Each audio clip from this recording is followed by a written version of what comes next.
সুপ্রিয় দর্শক, আসসালামু আলাইকুম ওয়া রাহমাতুল্লাহ। আশা করি সকলেই ভালো আছেন।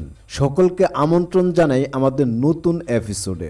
মহান আল্লাহ পাক রব্বুল আলামিনের ইবাদত যারা অন্তর এবং দিল দিয়ে করে থাকেন, মহান আল্লাহ পাক রব্বুল আলামিন তাদেরকেই অলৌকিক কিছু ঘটনা ঘটানোর ক্ষমতা দিয়ে থাকেন।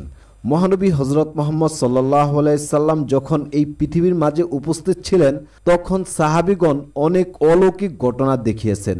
তাদের আত্মবিশ্বাস মহান আল্লাহ তাআলার উপর অটুট ছিল। অমৌসুমী ফল দিয়ে বন্দি সাহাবীর আহার। খুবাইব বিন আদি রাদিয়াল্লাহু তাআলা আনহুকে কুরাইশরা বন্দি করেছিলেন। খুবাইব রাদিয়াল্লাহু তাআলা আনহু বদর যুদ্ধে হারিস বিন আমির রাদিয়াল্লাহু তাআলা আনহুকে হত্যা করেছিলেন।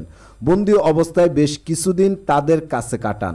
হারিস রাদিয়াল্লাহু তাআলা আনহুর মেয়ে বলেছেন, আল্লাহর শপথ, আমি খুবাইবের চেয়ে উত্তম কোনো বন্দী কখনো দেখিনি।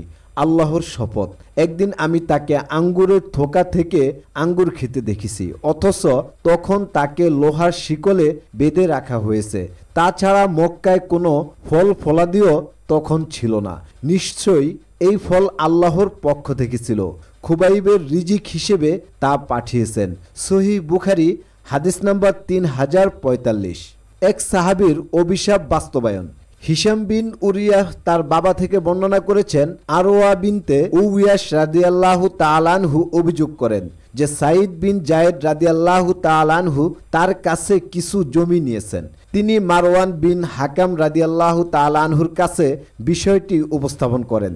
সাঈদ বিন রাদিয়াল্লাহু তাআলা আনহু বলেন, আপনি কি মনে করেন যে আমি রাসূল সাল্লাল্লাহু আলাইহি সাল্লাম এর কথা শোনার পরও তার জমির অংশ নিব?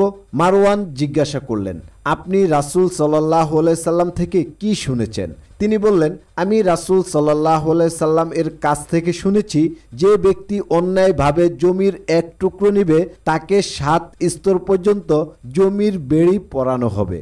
মারওয়ান বললেন, এরপর আমি আপনাকে কিছু জিজ্ঞেস করব না। সাঈদ রাদিয়াল্লাহু তাআলা আনহু বলেন, হে আল্লাহ, ওই নারী মিথ্যুক হলে আপনি তাকে অন্ধ করুন এবং নিজের ভূমিতে হত্যা করুন। এরপর ওই নারী দৃষ্টিশক্তি হারিয়ে ফেলে।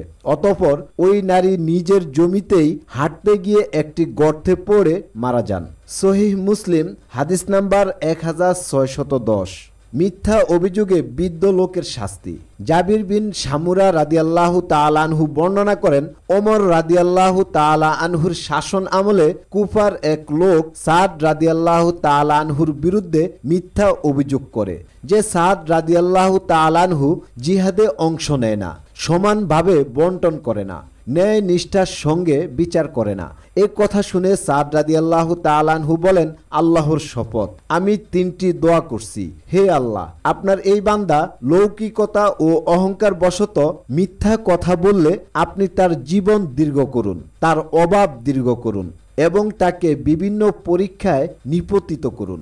ওই লোককে জিজ্ঞাসা করা হলে সে বলতো, পরীক্ষায় নিপতিত অশীতিপর বৃদ্ধ সাদ আমাকে অভিশাপ দিয়েছে।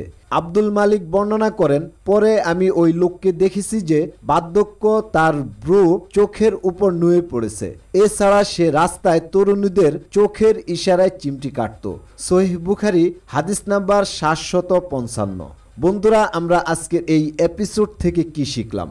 মহান আল্লাহ পাক রব্বুল আলামিনের অন্তর থেকে আমল করলে এবং তার বিশ্বাস অর্জন করতে পারলে মহান আল্লাহ তাআলা তাদেরকে অলৌকিক ক্ষমতা দান করেন। মহান আল্লাহ পাক রব্বুল আলামিন আমাদেরকে ন্যায় নিষ্ঠাভাবে তার আমল করা, তার ইবাদত করা এবং তার ইসলামকে মানুষের কাছে পৌঁছে দেওয়ার তৌফিক দান করুক, আমিন। বন্ধুরা, আজকের এপিসোড এই পর্যন্তই। এই এপিসোড সম্পর্কে আপনার কোনো মতামত থাকলে অবশ্যই কমেন্ট বক্সে দিবেন। দেখা হবে নতুন কোনো এপিসোডে। সে পর্যন্ত ভালো থাকবেন, সুস্থ থাকবেন। আল্লাহ হাফেজ।